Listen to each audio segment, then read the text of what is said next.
All right. So let's see if I can adjust this right here. Are you all good? Yeah. We're live now, guys. Awesome. Yeah. we go. So welcome to the line, gentlemen. So Thank you so much for having us. really Great glad to to be have you here. guys here. So I'm here with AJ and Charlie Yes, sir. from Petticoat-Schmidt. So we're here in Florida, and we just want to have an honest conversation. So just kind of talk about some of your origins, your history, where you guys come from, what you're doing, and why you like what you do. So, yeah, Sounds good to me. yeah. So, Charlie, why don't we just start with you? Because you seemed a little confused earlier when we were talking about what your role was, and I realized that's because your role has changed. And then I joked with you, what, did it just change? And you're like, yeah, like Monday. Yeah, Monday. Yeah. So what's your role, and what do you do at Petticoat-Schmidt? Yeah, great question. So I am the newly appointed director of pre-construction for Petticoat-Schmidt.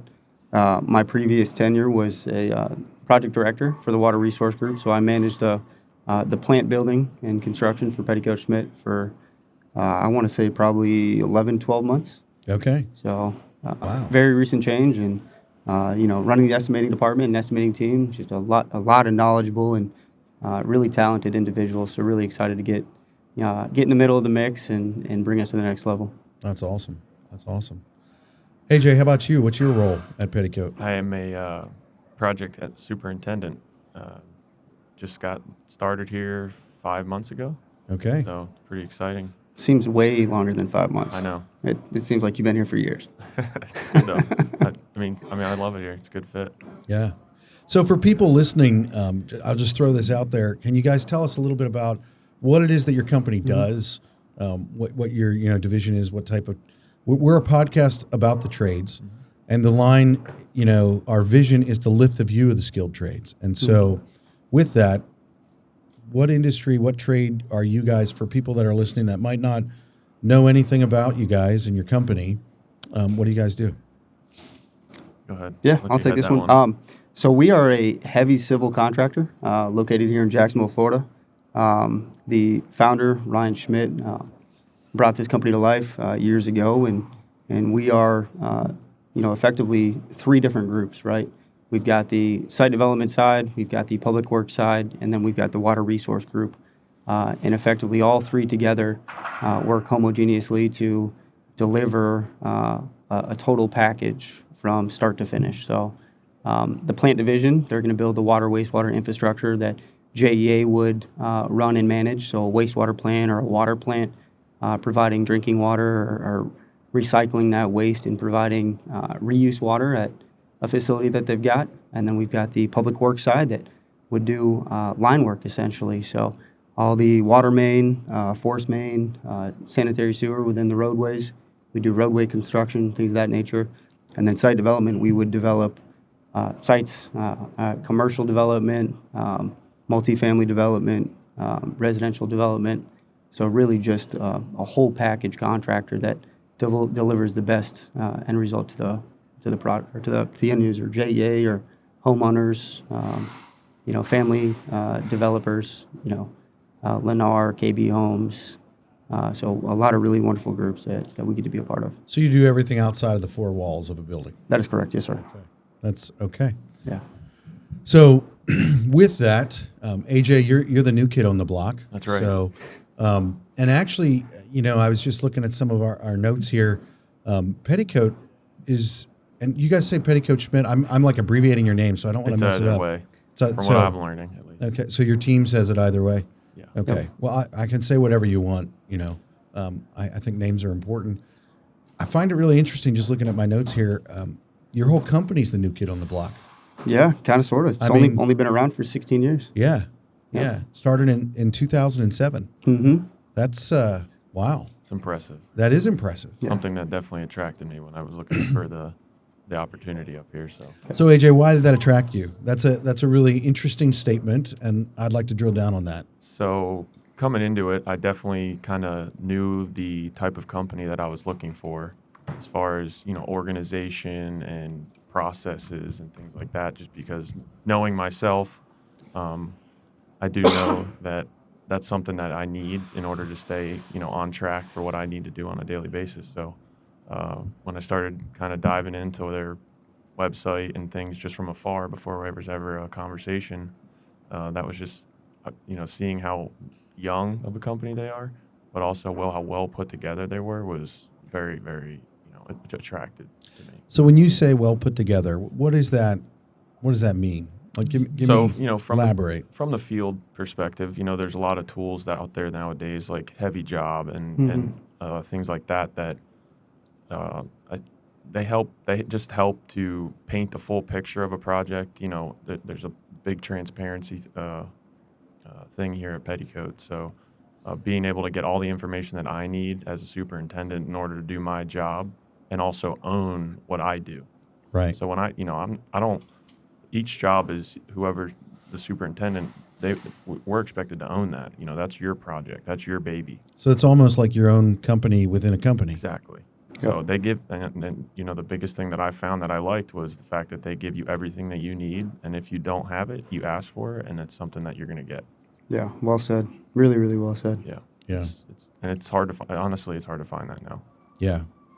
It is hard to find, but, I would just want to encourage people that are listening. It is not non-existent. Not non-existent No, at all. Yeah.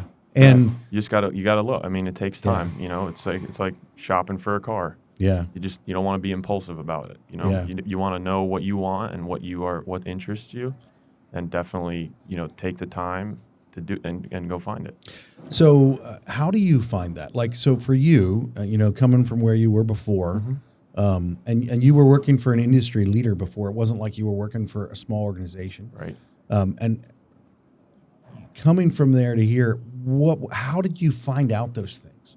Like, and I'm leading you a little bit here because Right. there's something that I think in the construction and in the trade world that is missing, and I believe it would be the way that you found some of this stuff out. How did you find out who they were, especially when you work somewhere else? So for me, it was a difficult situation because I was actually working nights when I found Petticoat, so that was a whole nother part to the story. Yeah. That it made things a little bit more difficult in order, Yeah. especially communicating wise. But through the years, I've made a lot of great connections, which is huge for this industry. Yeah. And definitely be a people person. People first, learn how to talk. Don't be afraid to talk to people because everybody come in this on. industry wants to tell that story, regardless of what it is. Yeah, absolutely. So over the years, I've got to meet a lot of really cool people, and that network has just grown. Yeah. And met some really good recruiters, and now references or people that I've worked with or worked for, and it's kind of just a word of mouth thing. So putting myself out there was something that it's it gives back to you also. Yeah. Did you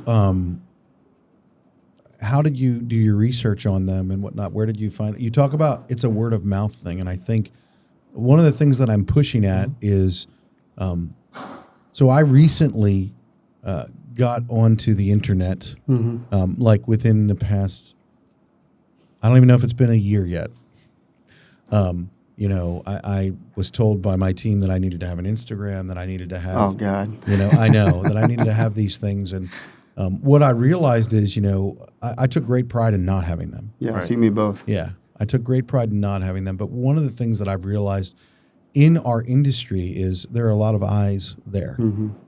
Tons. And when we talk about this stuff, the importance of, I've said this a couple of times, even on the podcast, but I say it a lot off air. If a tree falls in the woods and no one is there, does it really make a noise? Oh, absolutely. But how do people know about it? And yes, it makes a noise, but if people don't know about it and you're not communicating your story, like who you are, like I hear you talk about the things that attracted you, and it's like, I would assume that you went on their website. I would assume that you went on different platforms and investigated them. I started with the Yeah. website and then Instagram, Yeah. and their Instagram is very people focused, Yeah. which is something that really attracted me. Yeah. I had the opportunity to work for Turner Mining Group in the past, and they were super, people focused. Yeah. And the one big takeaway that I had from coming from there is people are a huge, huge deal. Because without the people, regardless of what they're doing, shovel or equipment operator or in the office, the company's nothing. Yeah. So it's super important to you have those people and, take care of them, not just Yeah. have them. You want to keep them. I find it interesting communicating culture over the internet. It's one of those things that I'm actually really excited about the time that we live in. When I was younger, I used to think, I wish I was born 100 years ago. That's just the way that I thought. But we live in a time where our reach, stretches way farther. And I would just, I'm encouraged to hear about companies like yours who are investing resources and money into that, because there's a lot of bad out there. Mm-hmm. There's a lot of, I'm very careful about my kids on the internet, and them, getting on Instagram or social media or whatever it is.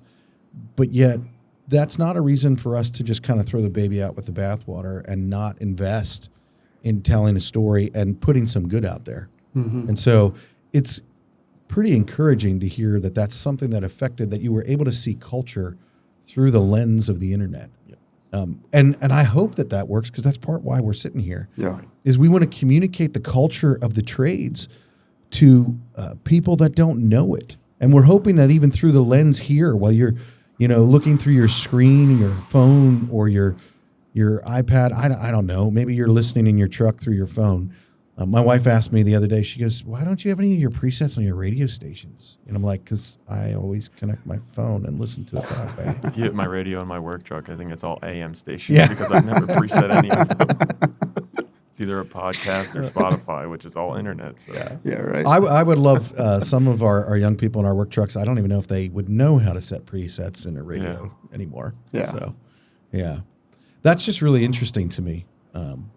So with what you guys are doing and where you're going, to talk with me, Charlie, a little bit more about, what is it that you're doing?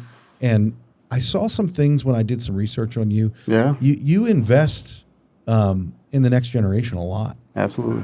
So tell me about that. Yeah. So growing up, I never, growing up, I didn't grow up in the trades at all. I didn't grow up with a blue collar family by any means. Traditional white collar family here in America. My dad worked at a golf course, and so growing up, I had an opportunity to go and watch balls and grow and develop and swing a club on the golf course and go spend time, after hours playing 18 and walking the course, and eventually ended up looping. But even after that, as I grew older and moved here to Jacksonville, Florida, I didn't know what I was going to do, and so getting to that point in my life where I was making that huge decision for college, there was nobody there. Yeah. I didn't have the trades in my high school that I went to or the middle school that I went to, and I knew I was good at math. I knew that, hey, there's a few things that I'm really exceptionally good at or somewhat good at, and let's kind of develop those. And one of the things that I always heard about was, hey, if you're good at math, do engineering. Yeah. So it's kind of a no-brainer. It's like, all right, I'm going to do engineering. I'm going to go into that program and see where it takes me. And I love the military. I love everything about it and what it does for our country and our people, and what it's done for us in the past. And I thought, you know what, if I'm going to do anything with life, I want to do something with math and military. Does that mean DoD contracting or what have you? Fast forward to today, and looking back on that, nobody ever intervened in my life to give me guidance or input or feedback on anything. And it was just me, navigating life with some input from my parents and my friends and family as to, what would be good or what wouldn't be good. And my big goal and main objective is to help others the way that I wasn't helped, and to give them some feedback and guidance and wisdom that, they might not have otherwise. Just from a young guy, I'm not old by any means, but I feel like if I could, give them some sort of token or some sort of key advice that would alter the decision to better their lives, that ultimately they wouldn't have done, that I'm all for it. Yeah. Whether that's, teaching and lectures or mentoring with, high school students, I'm all about it, because that's something I didn't have. And if I can give back in any kind of capacity, then it means the world to me. Dude, that it invigorates me what you're talking about, because That hit me. I was like, oh, wow. Yeah. I like that. Well, I mean, for us, that's what stepping up to the line is all about. Yeah. It is about communicating, mentoring, sharing. Yeah. You know, I've said this a lot, and I've experienced it a lot. You know, working in the trades, people always talking about, well, I just, you know, when I was a project manager managing a foreman, he'd be like, I don't have enough experienced help. Yeah. And it's like, or a journeyman would be like, you know, I don't have enough experienced help. And that's true. But what are you doing about it? But what are you doing about it? What are you doing about it? What are you doing about it? And it's like, if you're not taking the time to do what you're talking about, then you're part of the problem. Correct. And so that's the thing. And it's like, it's hard. Yeah. It's hard to do that because, you know, especially when you have a job that you need to do and you need to get things done, you have to take time. And so it's a struggle because it feels less productive. But yet, if we're playing the long game, if we're going after the legacy, if we're going after, you know, futures that matter, then the long game, it matters. Absolutely. Big time. Absolutely. And then you talk about the cost of investing into the people that you already have and retaining them. I mean, it's invaluable. It really is. So what's the cost to, you know, not train somebody and bring them in and lose all that money and, you know, revenue generation that you would have had, you know, in the future? Well, you just lost that employee's cost, and now you got to retrain the next person in the door. So if you train the people you have and give them what they need to be successful, it's really going to help you in the long run. It not only helps yourself, but it benefits everybody around you. If you have a B player or a C player, what are we doing to initiate some sort of improvement with their lives and give them the skills that is going to help them personally and professionally, right? Because I mean, being in the professional industry, it's great, right? You're going to get all this help and assistance at work, but what are you going to bring home afterwards, right? If we can build into the lives of the people that work with us and around us that they're also being, you know, positively impacted when they go home, I mean, that's a win-win. That's a game changer. Yeah, I think win-wins are really important. And you talk about a positive impact. That's really what we should be doing to everyone, everywhere. Yes. We should be making a positive impact on people, on the clients that we work for, on the team members that we work with, you know, and the people that, you know, people are often, society and culture is often watching what we do, whether it's road work, whether it's buildings, whatever it is. And it's like, I was just having a conversation with someone a little while ago about how there's always that one person that messes it up for the rest of us, you know, and it's like, but if enough of us speak up and do the things that matter, you know, and do them in a way that changes the view, you know, or lifts the view, that really can affect change, and that's something that we can do together. So right off the cuff, I'm gonna throw you under the bus here, AJ. Core values, what are they?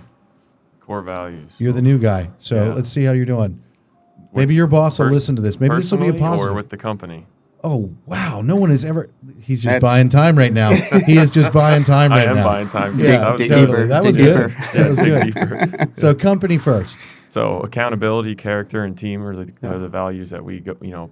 Did you read that on your trailer there? No, I was looking for it, but all of a sudden I remembered it when you asked me. Squeeze behind us. Yeah. Safety, quality, efficiency. We have a couple, but that's also good. But, what did you say? Accountability, quality, character, and team. Accountability, character, and team. So something that I like to do, we all come up with these, you know, we probably hire marketing teams or we bring our team together, come up with these words and we say them and we rattle them off like that. But what do they mean to your company? And Charlie, I'm going to come back to you for that. Like, so accountability, quality, character. I'm messing it up. We got to act, right? So that's how I remember it. Is I like it. How are we acting on a daily basis? You know, through accountability, character, and team. Okay, so what is accountability, Charlie? So accountability, right, is, you know, holding each other accountable. It's doing the right thing. You know, that kind of ties a little bit into character, but it's more so than just that. So accountability is meaning that, you know, when nobody's looking, I'm still taking ownership and effectively doing my job, regardless of what eyes are there or not there and looking at me. So I'm you know, maintaining accountability for myself, but also making sure that, you know, if AJ's working in the field and working alongside me, that if he needs assistance, I'm going to make sure that he's got the accountability he needs, and he's being taken care of, right? So we're all accountable for each other and as a team. Character, I mean, again, kind of builds into that trust and still doing the right thing, but high moral values. You know, we got to make sure that we're ethical in what we do and all we do. And regardless of who's looking, you know, are we honest? Are we truthful? Are we taking care of our people and being true, genuine team players? And do we have the morals that society is really lacking these days? And then teamwork, I think that kind of speaks for itself. Is you know, AJ had a really good example of teamwork and leadership on Friday last week, and I was saving that, man. You're like taking over the podcast here, Charlie. I'm kind of jumping in, but yeah. You have to be careful. Well, before we get to that, you said, and I'm going to call you on this. You said the company's core values, and then you threw out when you were buying time your core values. Yeah. So you want my core values. Now I want your core values. So my core values, you know, I'm a big family person. Okay. And friends. I guess I kind of combine both of those. And a lot of that comes with accountability because I've been held accountable by both of those people in my life, just from past experiences. So, and a big thing for me is being a good person, genuinely, and that brings doing the right thing. Yeah. So without those two things, I think they're the building blocks for everything that I do and that I believe in. And I've really learned in the past 4 or 5 years what it means to me to give back. And that's not just at work, but outside of work. Yeah. It makes me feel good. Yeah. And it also not just for me, but to know that I'm helping other people. So what is a way that you give back, AJ? So it's just volunteering. Yeah. My mom does a lot of volunteering, and it's something that I would tell myself, I don't think I enjoy my weekends too much. I don't have I don't have time for that or whatever. Yeah. But at the end of the day, I mean, how much time am I really taking out of my life to give back to others or just brighten somebody's day? They might not be having the best day or best week or something like that. Yeah. Wow, this is a small sampling of Petticoat-Schmidt's culture right here.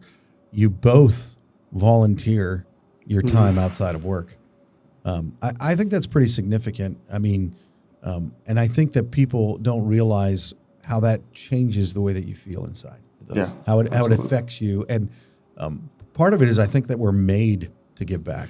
Yes. I think that we're made to invest in other people because that's really the team aspect of things and how we, raise everybody up is by doing that. Yeah. And it is very fulfilling. So back to what you were saying, Charlie, an area where you did that at work and I thought was a great example of leadership. Why don't you talk with us about what happened on Friday? So Friday we had a bit of a fun thing planned for some people in our company. It was just a local competition with some other contractors, and it was about a half a day thing. So I had a crew working on a job site, and there was a situation where a force main broke, 12-inch force main. My team member Charles helped. We were at our fun team building event. And we kind of all got together. There was another superintendent there as well. Your team building event sounded pretty cool. Was that the Jaguar Stadium? Yeah, that was really cool. It was pretty cool. Yeah, I just moved here 5 months ago, and I have friends that are Jaguars fans that were pretty mad at me for. I love how you just kind of brush that off, like the fun team building event. Like everybody thinks you're doing a trust fall in the woods, and you're actually at the Jaguar Stadium. Yeah, playing dodgeball and things. Yeah. But during that, we were having to solve problems. And, it wasn't just me being a leader. Charles, before he got promoted. Yeah. He was my direct report. Yeah. Or I was reporting to him, I should say. And he jumped in and he said, I'll make some phone calls for you and we'll get the parts and pieces you need. Yeah. And then I talked to Dustin Carr, who's another one of our superintendents who was also right there with me. He said, okay, I'll send, his name's Jared. I'll send Jared over there to give us a second set of hands. So right there, I was kind of, you get real anxious and worried. Yeah. You feel like everything's on top of you. But then within 5 minutes, we call it using the genius of the team here at Petticoat. And within 5 minutes, that weight was lifted and everything was back under control. Yeah. I love that you have a name for it. Yep. I love that, like you say, we call it using the genius of the team. That means that you're intentional and you guys talk about using the genius of the team. That's right. And so let's daily. Can we drill down on that? Because I'd love to. I was just dealing with today, and I think in construction, some of us really struggle with that. Yeah. Not because we think we're better than or anything like that, or we think we're smarter, but I know a lot of people that really struggle with feeling like, well, I should figure this out. You know, this is my job. I should know how to do this. Like they internalize it, and it can become crushing. And Really for me, one of the big things that I love about what I do is when everybody gets in a room and we collaborate. Yep. It's like sometimes I might come up with the idea, or they might come up with the idea, or the conversation sparks an idea that nobody in the room had. Exactly. You know, Right. so talk about that a little bit. Like the fact you guys have a word for it is just, that's awesome. The genius of the team, right? So in my mind, there's really no better way to solve a problem than getting everybody that is good at solving the problem. Yeah. You've got all those resources and assets at your disposal. So what good is it being the one guy that says, "Oh, I'm going to solve this myself," and leave everybody out? Yeah. Number one, you're not effective, right? Probably not effective. I don't want to knock the guy and say he's not effective, but you're probably not making good, effective time management. You're going to make impulsive decisions. Yeah, you're going to make Yeah. impulsive Which aren't decisions, always or good. Yeah. you're leaving people out in the dark that probably need to get brought in to help solve the problem. But if we can collectively work as a group to bring solutions to said problem as a team, then that's phenomenal. But in this particular case, you had all the right people there, and there's no shame in being the guy that says, "Hey, I don't know. Yeah. I need help from this guy. He knows. I want to get his help." And not only that, but that demonstrates that he's willing to be vulnerable and give or receive input on a learning opportunity, right? Yeah. I do it all the time, every single day. I'm not perfect. I'm growing and learning every day in any position or capacity that I'm in, because the day that you stop learning is the day that you should really get out of whatever you're doing, because you need to put your ego in check. But Yeah. getting the input from the guys that know what's going on, and hey, what kind of feedback can I get? It's going to make the problem go away a lot faster. Yeah, Yeah. and kudos to the field guys too, because they were able Yeah. to paint the picture for us of what was actually going on. Yeah. So how do they do that? Because I think that's something with, team is everybody. You have the field guys who get the work done. That's right. And you have the office that brings the work in and manages the work in that way. So that right there is a linchpin that you're talking about. They painted a picture for you. How did that happen? It started off with a phone call and a easy conversation. Yeah. Stressful but easy conversation. Yeah. And then pictures, Yeah. or nowadays you can do FaceTime or there's See, the so time many that we live in, different- I think, is pretty grand. Like, It's just because, like, I mean, when I live- was an you can get apprentice, live-time I could have information. faxed them a sketch. Like, Yeah, literally. And here he is. He's getting a video or a picture, live feed from the problem in the field, and There's we're three sitting of us- there. amazing. There's three of us looking at Yeah, it. we're sitting there in the stadium on a cell phone in the corner of the Yeah. field, with the whole stadium practice field to our back and hundreds of people, and we're like, Music all right, we're going to blaring, solve this yeah. problem. yeah, that's So, awesome. yeah, it's pretty it was cool. great. Pictures were huge, and within minutes, not problem solved, because obviously the fixing part of it still had to happen. So let's talk about that. We call that the hard part. Oh yeah, Yeah. Yeah.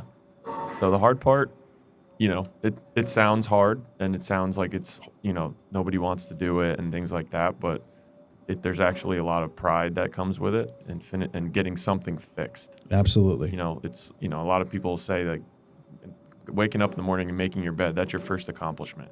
Yeah. So go through the rest of the day with that. Count your, not every bad situation doesn't come without a win.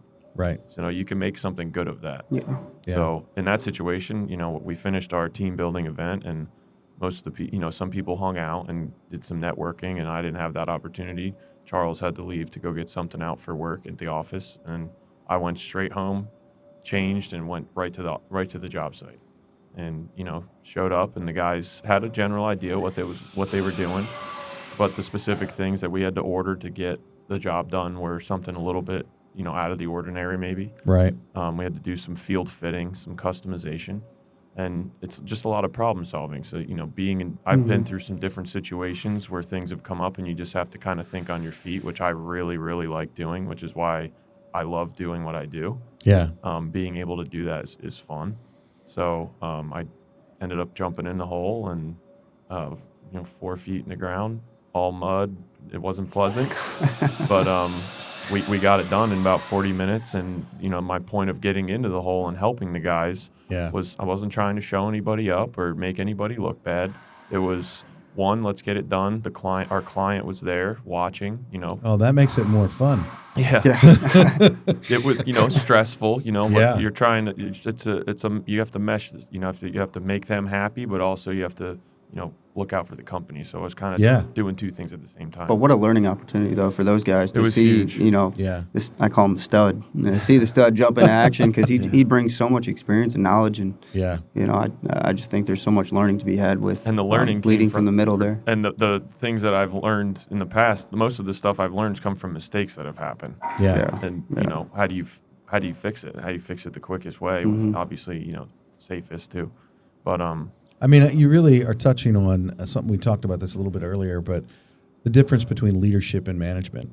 I recently talked with a guy, and they were doing a project up north, and the manager stood on the outside of the hole and pointed and told them what to do. Yeah.